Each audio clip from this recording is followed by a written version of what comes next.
ബൽറാം പഹൽഗാമിൽ എത്തിച്ചേർന്നു എന്ന് മനസ്സിലാക്കുന്നു.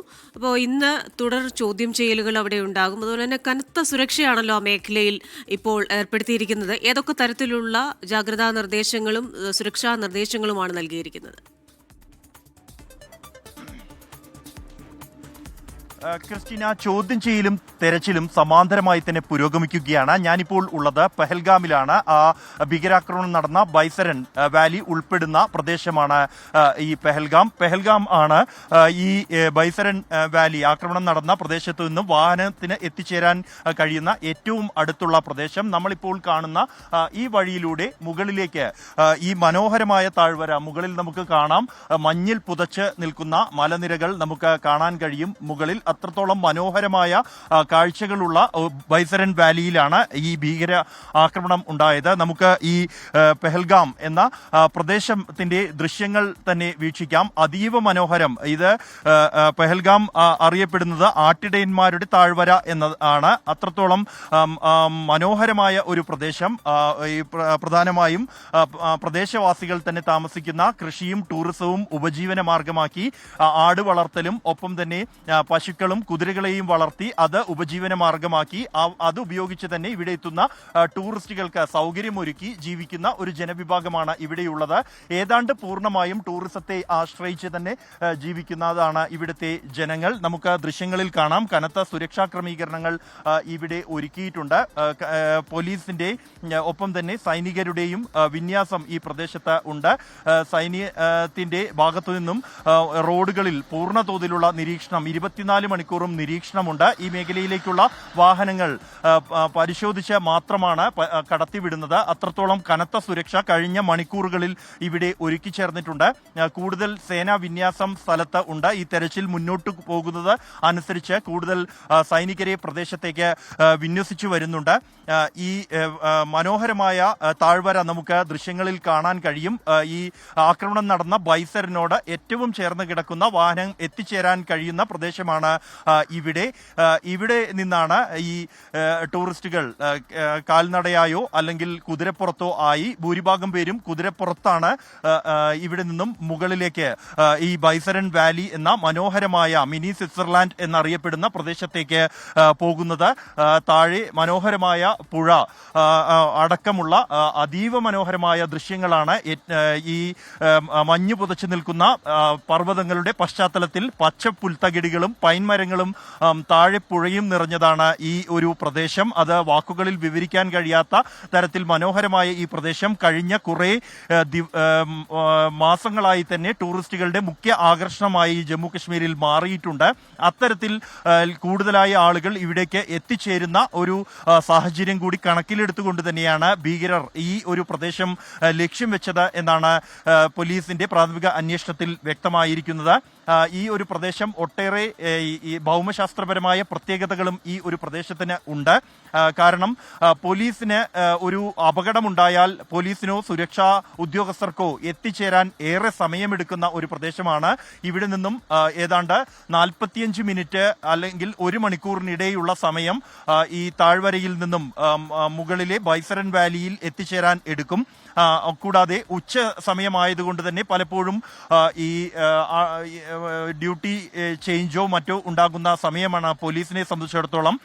അത് ആ ഒരു സമയം ഉൾപ്പെടെ കണക്കാക്കുകയും ഒപ്പം തന്നെ ഈ ഒരു ഉച്ച സമയത്താണ് ടൂറിസ്റ്റുകൾ ഏറ്റവും കൂടുതലായി ഈ പ്രദേശത്ത് ഉണ്ടാകുക. ആദ്യ രാവിലെ തന്നെ ഇവിടെ എത്തി മടങ്ങിയ ആളുകൾ വിശ്രമിക്കാനായി ഈ താൽക്കാലിക ടെന്റുകളിൽ ഉണ്ടാകും.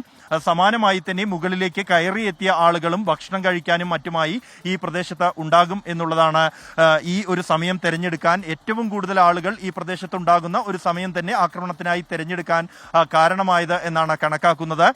ഈ ആക്രമണം നടത്തിയ ഭീകരർ കൃത്യമായി തന്നെ പ്രദേശത്തിന്റെ എല്ലാ വിവരങ്ങളും ശേഖരിച്ച ശേഷമാണ് ഇത്തരത്തിൽ ഒരു ആക്രമണം നടത്തിയിരിക്കുന്നത് എന്നാണ് സുരക്ഷാ ഉദ്യോഗസ്ഥർ മനസ്സിലാക്കിയിരിക്കുന്നത്. ഈ പെഹൽഗാമിലെ ഈ ബൈസരനിലുണ്ടായ ആക്രമണത്തിലും 2:30 ഭീകരവാദികൾ അവിടെ എത്തി ഈ ഈ ടൂറിസ്റ്റുകൾക്ക് നേരെ ആക്രമണം നടത്തുന്നു.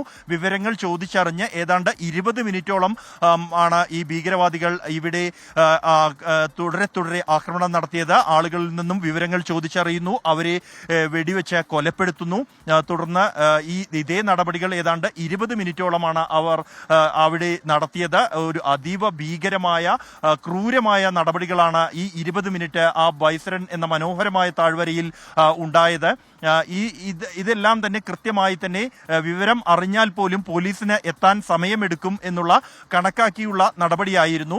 കാരണം പോലീസോ അല്ലെങ്കിൽ സുരക്ഷാ ഉദ്യോഗസ്ഥരോ ഇവിടേക്ക് കയറ്റം കയറിയാണ് മുകളിലേക്ക് എത്തുന്നത്. അതുകൊണ്ട് തന്നെ സമയമെടുക്കും.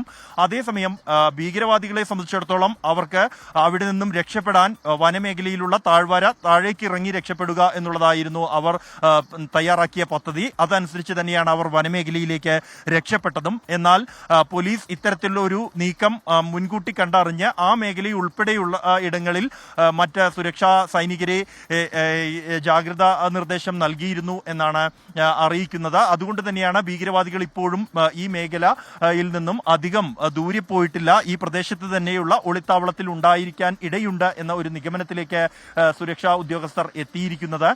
ഇവിടെ നിന്നും നാട്ടുകാരിൽ നിന്നും ഈ ഒരു ആക്രമണം സംബന്ധിച്ച് ലഭിക്കുന്ന വിവരങ്ങൾ ഏറെ നിർണായകമാകും. കാരണം പ്രാദേശിക സഹായം ഇല്ലാതെ ഇത്തരം ഒരു പ്രദേശത്ത് ആക്രമണം നടത്തുകയും വനമേഖലയിലൂടെ രക്ഷപ്പെടാനും ഈ ഭീകരവാദികൾക്ക് കഴിയില്ല എന്നുള്ളതാണ് കണക്കാക്കപ്പെടുന്നത്. പ്രത്യേകിച്ച് ഈ മേഖല ഒറ്റപ്പെട്ട് കിടക്കുന്ന ഒരു മേഖലയാണ്, വനമേഖലയാണ്. അതുകൊണ്ട് തന്നെ ഈ പ്രാദേശികമായി വഴികൾ ഉൾപ്പെടെയുള്ളവ അറിയുന്നതിന് പ്രദേശവാസികളുടെ സഹായം കൂടിയേ തീരൂ. ഈ ഭീകരരോടൊപ്പം 2 പ്രദേശവാസികളും ഉണ്ടായിരുന്നു എന്നാണ് കണക്കാക്കപ്പെടുന്നത്. അവരുടെ ചിത്രങ്ങൾ ഉൾപ്പെടെയുള്ളവ ഇതിനകം തന്നെ പുറത്തു വന്നിട്ടുണ്ട്. നാട്ടുകാരിൽ നിന്ന് ലഭിക്കുന്ന വിവരങ്ങളും ഇക്കാര്യത്തിൽ ഏറെ നിർണായകമായിട്ടുണ്ട്. ഈ അന്വേഷണം ഇപ്പോഴും ഊർജിതമായി തന്നെ പുരോഗമിക്കുന്നു. 100-ലേറെ പേരെ ഒറ്റ ദിവസത്തിനകം തന്നെ ചോദ്യം ചെയ്തു. ഇന്നും ആ ചോദ്യം ചെയ്യൽ തുടരും. ഈ നാട്ടുകാരിൽ നിന്നും ഇതുമായി ബന്ധപ്പെട്ട് ലഭിക്കുന്ന ഓരോ വിവരവും അത് ഏറെ നിർണായകമാണ് എന്ന് തന്നെയാണ് സുരക്ഷാ ഉദ്യോഗസ്ഥർ കണക്കാക്കുന്നത്. അതിനായി ഏറെ സൂക്ഷ്മതയോടെയാണ് അന്വേഷണം പുരോഗമിക്കുന്നത്. നാട്ടുകാരുടെ ഭാഗത്തു നിന്നും പൂർണ്ണ സഹകരണം ഈ അന്വേഷണത്തിൽ ഉണ്ടാകുന്നുണ്ട് എന്ന് തന്നെയാണ് പോലീസിൽ നിന്നും ലഭ്യമാകുന്ന വിവരം. കാരണം ഈ ആക്രമണം ഏറ്റവും വലിയ ആഘാതമുണ്ടാക്കിയിരിക്കുന്നത് ഇവിടുത്തെ വിനോദസഞ്ചാര മേഖലയിൽ തന്നെയാണ്.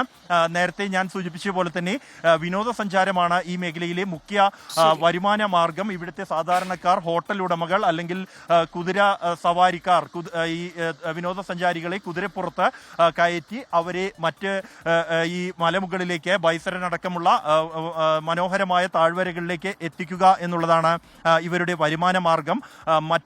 ഇവരെ എല്ലാം തന്നെ വലിയ ആഘാതം ഇതുണ്ടാക്കിയിരിക്കുന്നു. ഈ പ്രദേശത്തെ സംബന്ധിച്ചിടത്തോളം വർഷത്തിൽ ഏതാണ്ട് 4 മാസം പൂർണ്ണമായും മഞ്ഞു മൂടിക്കിടക്കുന്ന ഒരു സ്ഥലമാണ്. പലപ്പോഴും വിനോദസഞ്ചാരികൾക്ക് എന്നല്ല പുറമെ നിന്നുള്ള ആളുകൾക്ക് പോലും എത്തിച്ചേരാൻ പ്രയാസമുള്ള സ്ഥലമാണ്. എന്നാൽ മറ്റ് ഏതാണ്ട് 4.5 മാസത്തോളം മാത്രമാണ് ഇവിടെ സീസൺ ഉള്ളത്. ആ സീസൺ ഏപ്രിൽ ആരംഭിച്ച് ഏപ്രിൽ അവസാനത്തോടെ ഈ ആക്രമണം ഉണ്ടായതോടെ ഈ സീസൺ പൂർണ്ണമായും ആളുകൾ ഇനി എത്താൻ സാധ്യതയില്ലാത്ത ഒരു ഭീതി നിറഞ്ഞ സാഹചര്യം ഇവിടെ ഉണ്ടായിരിക്കുന്നു. ഭൂമിയിലെ തന്നെ ഏറ്റവും മനോഹരമായ പ്രദേശങ്ങളിൽ ഒന്നെന്നറിയപ്പെടുന്നതാണ് പഹൽഗാം. 3 പതിറ്റാണ്ട് മുമ്പ് നോർവീജിയൻ വിനോദസഞ്ചാരി ഹാൻസ് ക്രിസ്ത്യൻ ഓസ്ട്രോയെ അൽഫറാൻ തീവ്രവാദികൾ തട്ടിക്കൊണ്ടുപോയി കൊലപ്പെടുത്തിയതും ഈ മേഖലയിലാണ്. അതിനുശേഷം നിരവധി ആക്രമണങ്ങൾ ഉണ്ടായി. പിന്നീട് മുഖം മിനുക്കി വിനോദസഞ്ചാരികൾ ഒരു ഭയവുമില്ലാതെ ഒഴുകിയെത്തിക്കൊണ്ടിരിക്കുന്ന സമയത്തായിരുന്നു ഈ ഭീകരാക്രമണം. ഏതായാലും ഇന്നും ചോദ്യം ചെയ്യലുകൾ തുടരും. കനത്ത ജാഗ്രതയിലാണ് മേഖല.